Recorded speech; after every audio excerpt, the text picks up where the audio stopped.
first week we taught about responsibility. We said, responsibility is so important because it gives you the knowledge and that you can create your tomorrow with God, right? Responsibility isn't just about like, oh, my past is my fault. No. We don't dwell on the past, because if we do, then we would live in shame and condemnation and guilt, and that's not what God wants. What we need to know is that we have made decisions that have led us to where we are. But what God wants you to know is that what you choose today with Him could create tomorrow very different than what the past has been, because our past no longer determines our future. Jesus does. Okay? The blood of the Lamb determines our future. Our family tree no longer determines our future. God does, because we were grafted into His family. We are now His children. Okay? So responsibility, the decision to be responsible, is the ability to respond and to make good choices.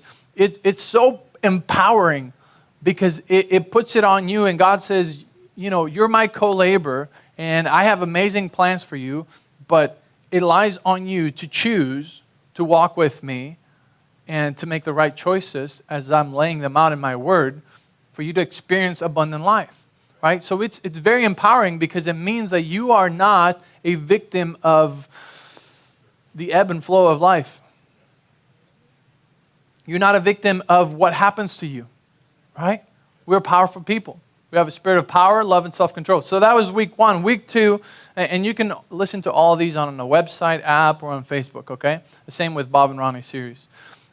Week 2 was wisdom. I will search wisdom, right? Because God has given us every answer we need for in His Word. And He has surrounded us with a family that loves us and that has wisdom for us. We have a culture of honor, and mothers and fathers, spiritual people around us. I was telling the men yesterday, I'm like, I look around this room and it's full of powerful people with amazing experiences in life that almost makes no excuse for us to have no wisdom. Because you could go and ask here in this room and find great wisdom on any aspect of life.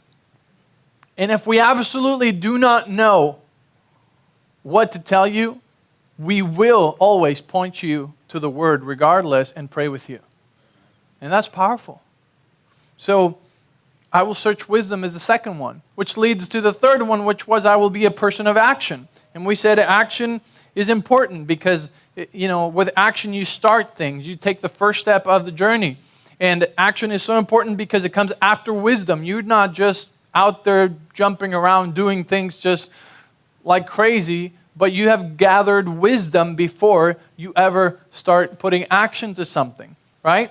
So we got responsibility, we got wisdom, we got action. And today we're talking about a combo decision, a life-altering decision of being decisive and persistent, okay? I will be a decisive person, and I will be persistent, okay? And we're putting these two together today into one. So that's what we're talking about, okay? I will be a person who is decisive. And I'll tell you what that means, okay? When I was thinking about this, Lord gave me it's kind of a funny example, but it's more of an illustration. As many of you know, I'm from Mexico City. I was born and raised in Mexico City, one of the biggest cities in the world. Millions and millions of people trapped in the geographic area of this parking lot, pretty much.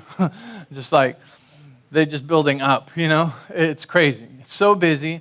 And driving there is not an easy thing, right? But I learned how to drive there, so it's like anything else, it's easy after that.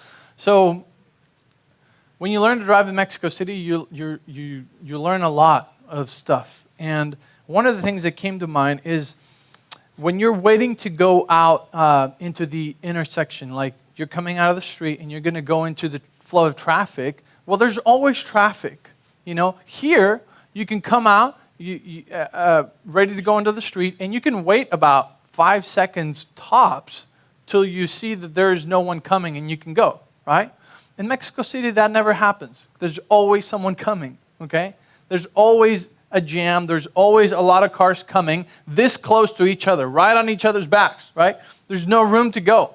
There is no good time or perfect time to go. So my dad taught me. He said, you just go. It's like 1 to 3, you go and you start going. And what happens is that when you go, the traffic will adapt to you. And they'll open up and you'll get in and then you'll go. And you're now in the flow. Right? It's crazy, but sometimes you just have to go because and this is what it spoke to me is like a lot of times we are waiting for the perfect time. Right? We're waiting for the perfect situation for everything to be right in order to move, in order to go, right? In order to make our decision. And I got news for you. It's never going to be all right for you to go. The conditions are never going to be perfect. The moon, the stars, and the planets are not all going to align up for that one opportunity to go through. It doesn't work that way, So over there, you go. And the interesting thing is once you go, cars stop for you to go. But if you don't go, cars don't stop. Right? So it's almost like a chicken fight, type of thing. And what the Lord showed me is that a lot of times that happens with us. Like it's like we think we're waiting on God, but God's saying, you go, and when you go, I'll make a way. Because we're waiting for situations to be perfect, to make our decision. We're waiting for it's not yet, it's not yet, it's not yet, it's not yet. And then years go by, you realize it's not perfect yet. Like my life would be totally different if I hadn't learned this. Because, when we were going to get married, we started dating, right? I told you guys a little bit about that, how I went for it and I took action. Well, next thing that happened in our relationship is that, she's in Mexico, we're in love, we're talking about marriage. And I go, yeah, so what do you think? A couple of years, and then to get ready to get married. She goes, a couple of years? She's like, no, I am no girlfriend material. I will not date you for 2 years. I'm ready to get married. I was like, that's how I remember it.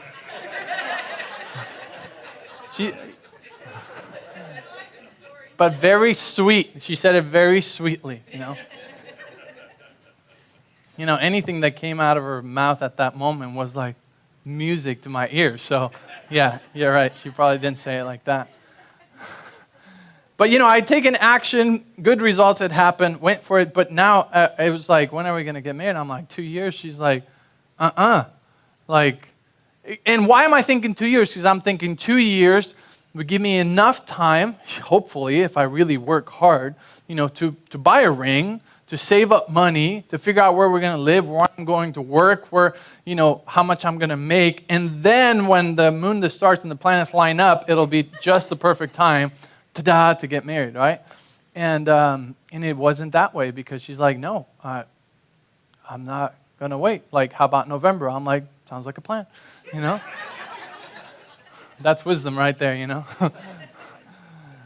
Once you catch the fish, don't let it go. You don't let it go.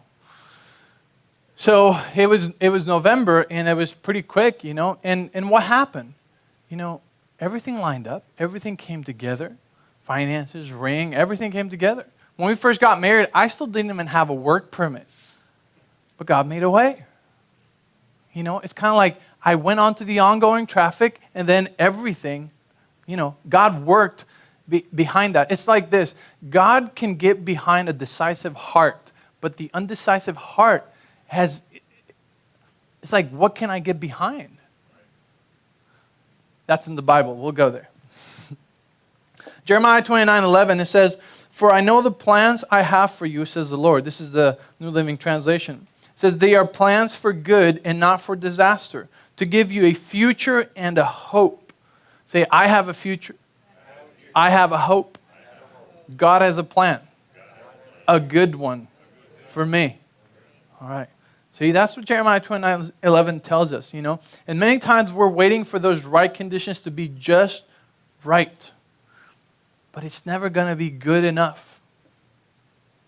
And I know this is probably harder for those that are more on the analytical side of personalities, because the analytical, the egos, the ones that are all about the numbers, the calculations, the logic, the information, there's some that are stronger in that area, and that's strength. But also those people have a harder time being decisive because they're afraid of making a mistake. So the fear of making a mistake holds you back from ever doing anything. But let me tell you, making mistakes is okay. It's not the end of the world.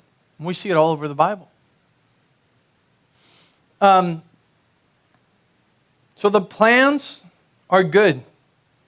And they don't happen only under the right alignment of circumstances. They don't just happen at that one time. If you read the Word, you don't see, when Moses was going to take the people out of Egypt. I believe that was God's plan.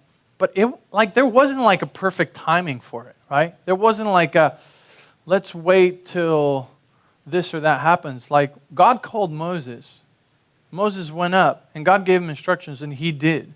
There wasn't a good or better time for the Israelites to leave Egypt, right? It'd been 400 years. It was God's time, but it wasn't if it's not now, it won't be ever, or it should have been before, or you missed the window. A lot of times we keep God in a very small box and think, no, I messed it up. The train already left. My time has passed. I'm not even in a place in my life where this could even happen anymore. And I want to tell you that that's not true. God used very, very old people in the Bible to do amazing things. Abraham didn't start his walk with God, his destiny really, until he was 75 years old. He was 75 years old. And God's like, all right, leave your people, leave your land, and go to a land far, far away that you don't know, and that's where I'll take you, and I'll make you a great nation. It's the guy's 75 years old. Yeah, I know people lived a lot longer then, but still. Jesus was 30 years old when he started a 3-year work ministry.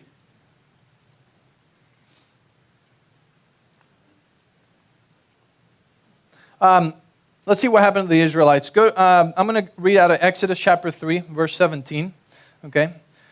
It says, "And I have promised to bring you up out of the misery in Egypt into the land of the Canaanites, the Hittites, the Amorites, the Perizzites, the Hivites, and the Jebusites." Okay? So Lord is telling him, I promise to bring you up out of your misery in Egypt into the land, a land flowing with milk and honey. I love this part, and I'll tell you why. God didn't just tell him, I'm going to get you out of slavery, but he told him where he was going to take him, and he gave him a visual of what that was like. What was the visual of the land? Milk, flowing with milk and honey, right? That was they probably loved milk and honey. I mean, maybe you don't. Maybe you're like, I'm lactose intolerant. That's not enticing to me. All right. Well, it was flowing with coffee, and gummy bears. I don't know, But God gave him the visual. He said, look, I'm pulling you out of here, and I'm taking you into a place. And there was no pictures there then. There was no hey, Google this place, you're going to see how good it is. No. So he gave them a visual so that they could see it in their heart. And every time they walk out and they were going through the desert and they were picturing a land flowing with milk and honey, right? Because if you can't see it, you can't have it. Right? So God gives them the picture. He gives them a visual. And it's all right, I have good plans for you guys. I'm going to take you out of this place, out of this slavery, out of your misery, and into this place. Okay? Now, it takes action to start a journey, correct? We learned that last week. But it requires a decided heart to persist beyond exhaustion, beyond people's disappointments, beyond criticism, beyond the giants and the fortified cities and the seas and the rivers. Okay? How many of you have ever started a diet or started working out, or started a business, or started something that kind of just ended shortly afterwards. Let's not lift up our hands. Not today. Right? How many of us have started things? And that's great. I mean, action. It takes action to start it, but it takes a decided heart and persistence to press through the hard times. Yes, Jesus, I will follow you to the ends of the earth. That's the best decision you can ever make. But will you persist through the hard times? Wait, there's hard times? Yeah, following Jesus, I mean, stuff happens. We're on earth. I mean, what can I tell you? You know? But He's with you. He will never leave you. And we have an assurance that no one else has. So, do you have a decided heart that will help you persist through the challenges? Because without it, everything else fails. Like, no matter how much wisdom you gathered, no matter how much you want to change your life, and it doesn't matter anymore that you started. Because if you don't finish the journey, then what's the point? Right? Paul said, I press on towards the goal. Right? I keep going. I mean, he had a rough start. He started on the other side of the team, right? And then he has an encounter with God. His life has changed, but it's heavy. He killed a lot of Christians.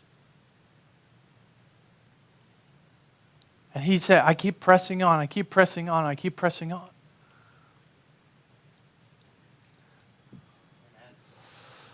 It's good to start, right? Marriages, weddings are awesome. It's a celebration. You know, it takes action.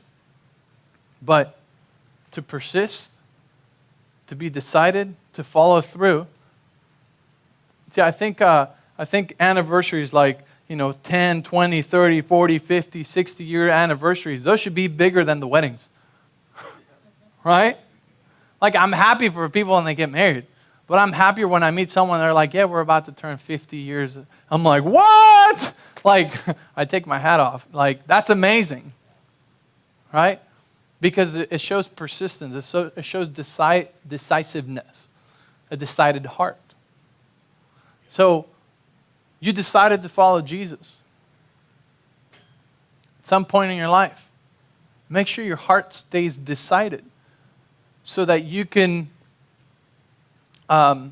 persevere through the challenges of life, through the disappointments of people. That one's huge, right? You could go to a church for many years and then one day people or the pastor or someone disappoints you with something great. You know how sad it is to see people fall away from the Lord Jesus Christ, the one they decided to follow, because of a disappointment in a human being. That's the saddest thing in the world. Because Jesus still died on the cross and gave it all for you. People aren't perfect.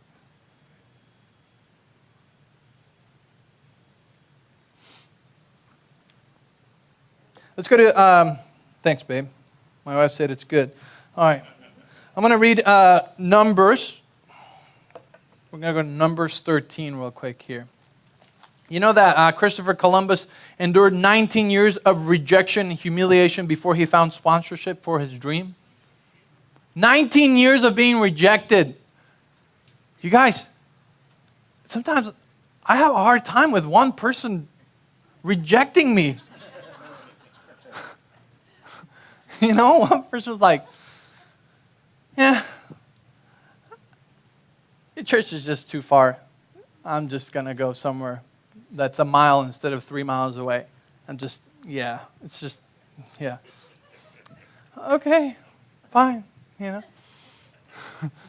Ouch, Or like, or the ones that leave and never ever say anything. You're like, hey, are you okay? Flat line, right?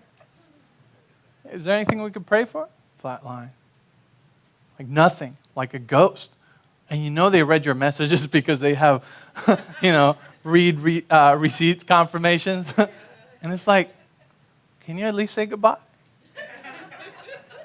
And sometimes those tiny little rejections, like, ouch, I'm telling you about me. I'm sure you have your stories. I'm just being vulnerable with what's close to my heart. But Christopher Columbus, for 19 years, he was rejected, not only rejected, but humiliated, made fun of. Like, dude, you saying the earth is round? Like, it's a sphere? Like, ha, ha, ha. 19 years. How long do you keep trying? How long do you keep going before you give up, right? But decisiveness and persistence, thank God, made it through. Otherwise, I don't know, Mexico wouldn't be there, I don't know.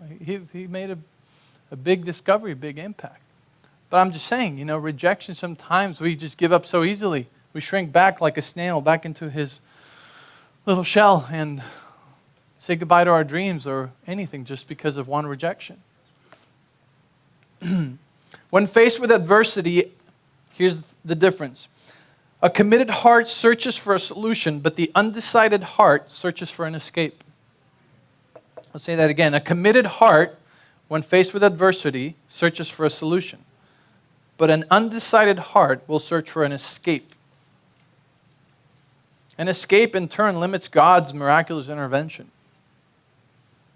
But when a heart is decided, God gets behind it, and now you're partnering with God, and you're seeing the supernatural happening in there too. Like we talked about the people who walked into the water, and then after they were in the water wet, then the waters parted, and they walked through. Right? It takes, see, at some point we have to put some skin in the game. Right? Okay.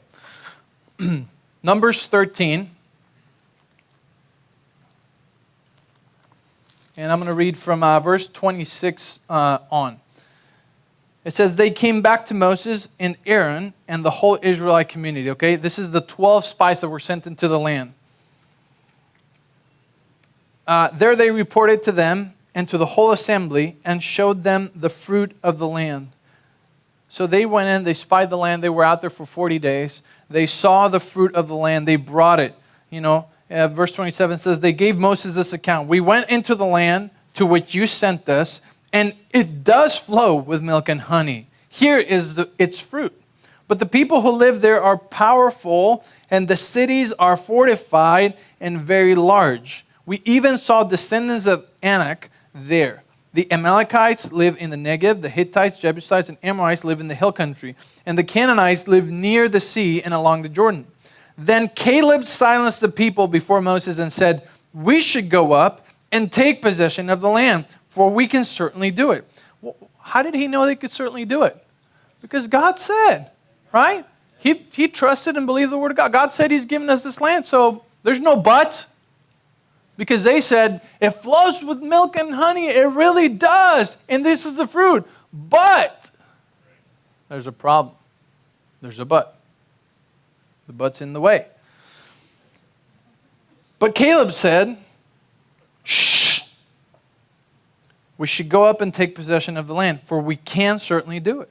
But the men who had gone up with him said, we can't attack those people. They're stronger than we are. And they spread among the Israelites a bad report about the land they had explored. They said, the land we explored devours those living in it. All the people we saw there are of great size. We saw the Nephilim there, the descendants of Anak come from the Nephilim. We seemed like grasshoppers in our own eyes, and we looked the same to them. See what happened here? They had a picture of what God told them they were going to have. They went and saw it, but then their physical eyes saw a bigger problem than their big God. And their view and perspective changed. And now they saw themselves as grasshoppers. Right? So when they start seeing something else, their heart shift, their thoughts shift, and their decisiveness is gone. Numbers chapter 1, verse 5 through 8. It says, if anyone longs to be wise, I'm reading the Passion Translation. It says, if anyone longs to be wise, ask God for wisdom. Okay? Remember, that was decision number 2. We need wisdom. And He will give it. He won't see your lack of wisdom as an opportunity to scold you over your failures, but He will overwhelm your failures with His generous grace. Just make sure you ask, empowered by confident faith, without doubting that you will receive. For the ambivalent person, or the double-minded person, believes one minute and doubts the next. Being undecided makes you become like the rough seas driven and tossed by the wind. You're up one minute and tossed down the next. When you are half-hearted and wavering, it leaves you unstable. Can you really expect to receive anything from the Lord when you're in that condition? I told you it was in here, right? A double-minded man. Don't think that he shall receive anything from God. We're talking about faith and trust in the Lord. And if you are not decided on His word, if you're not decided, your heart is planted solid on Him, then it's going to affect the way you receive. Like if you have a promise from the Lord and then one day you believe it, the next day you think like, no, it's not really it. And the next day you're encouraged and then 2 days later you're undecided. And it's like, God is like, we do it? Yes, let's do it. And then you're like, no, I don't know. And then doubt kicks in. And when doubt is in there, what is not there is faith. And God is moved by faith, right? That's the part of us. Our faith is what tells the Lord, yes, let's do it. I'm in agreement. I'm all in. I believe. Let's go. But it says the undecided heart. Being undecided makes you become like the seas driven, tossed by the wind. You're up one minute, tossed down the next. When you're half-hearted and wavering, it leaves you unstable. And that's a place and a position where we cannot receive from God. You know, I want you to start thinking about the dreams and the vision and the things that God has spoken to you. Maybe they've been out of mind for a long time. Maybe you kind of give up on them a little bit or just thought they were too big. You were too crazy when you thought of them. When the Lord called you, you thought, oh, maybe that was too big of a promise. That was too big of a prophetic word. I think maybe it didn't mean that much. And what we do when we take on that attitude is we back off of the decisiveness of our heart. And God cannot work with that. He needs us all in. He needs our heart committed, decided. Abraham believed God for 25 years before he had Isaac. You know how old he was when he had Isaac? 100 years old. He was 100 years old when he had Isaac, and he enjoyed him for 75 years. God had also given him a visual. See, Abraham, when God told him, I'm going to make your descendants like the stars in the sky, like the grains of sand in the shore of the ocean. God gave him a visual. He gives you a visual. What visual did God give you? A business, a ministry, an idea. Maybe you saw yourself in a way, influencing people. Maybe you're like, I'm confused. I don't know what my calling is. What's my destiny? What's my purpose? What am I supposed to do? Well, we'll help you with that.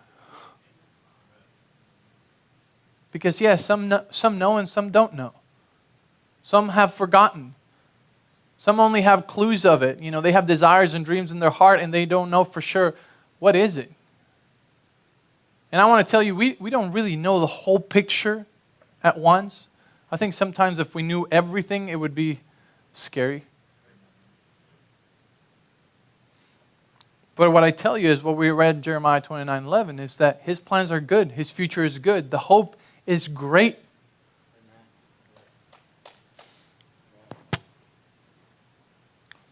So, I want to ask you, do you know where you're going? Because here's what happens. Life is so busy nowadays that you can live a busy life for years and decades without knowing where you're going. It's possible. You can be entertained in the meantime too, and still not know where you're going. I think it was one of the biggest questions I had when I started following the Lord. It's like, Lord, what's my destiny? What's my purpose? Look at all my friends. They're all doing this, great things, blah, blah, blah. What about me? What am I doing? What's my calling? Oh, go to the mission field right now. Oh, great. I'm supposed to be a missionary. And then, 2 years later, that's over. I'm like, okay, well, somehow this plays a part in my future. But I guess this wasn't the end all in, right? All of it. And I know my calling is to serve Him. I know my calling is to teach the Word. But see, overall, I know my calling is just to be a spiritual father. To love Him. And how that develops and everything else He chooses to do with me, it's like, welcome. But my identity in Him gives me a security that I'm no longer doubting or questioning, does He have something for me? Does He not have something for me? You follow what I'm saying? And a lot of times we live in that uncertainty. So if you don't know, maybe you do know where you're going.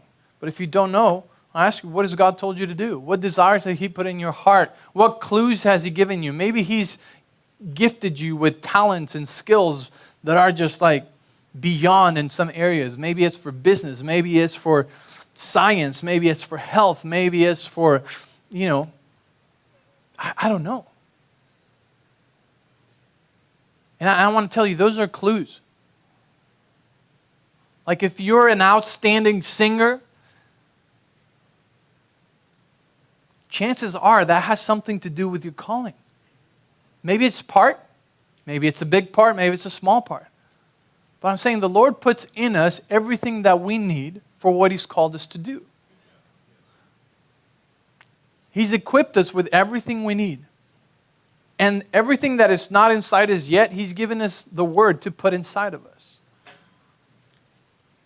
Oh, I need money. Money is all I need. I just need money. Well, become a good steward. Get better at your stewardship skills so you could be trusted with more.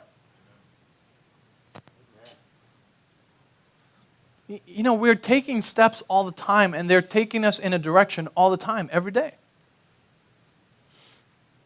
So I ask you this morning, where are you going? What has God told you to do? Has God put a vision inside of you? And if He has, and if you know what it is, then proceed. Be passionate about it. He gave it to you. Don't sit on it. Do something. Baby steps. But have a decided heart.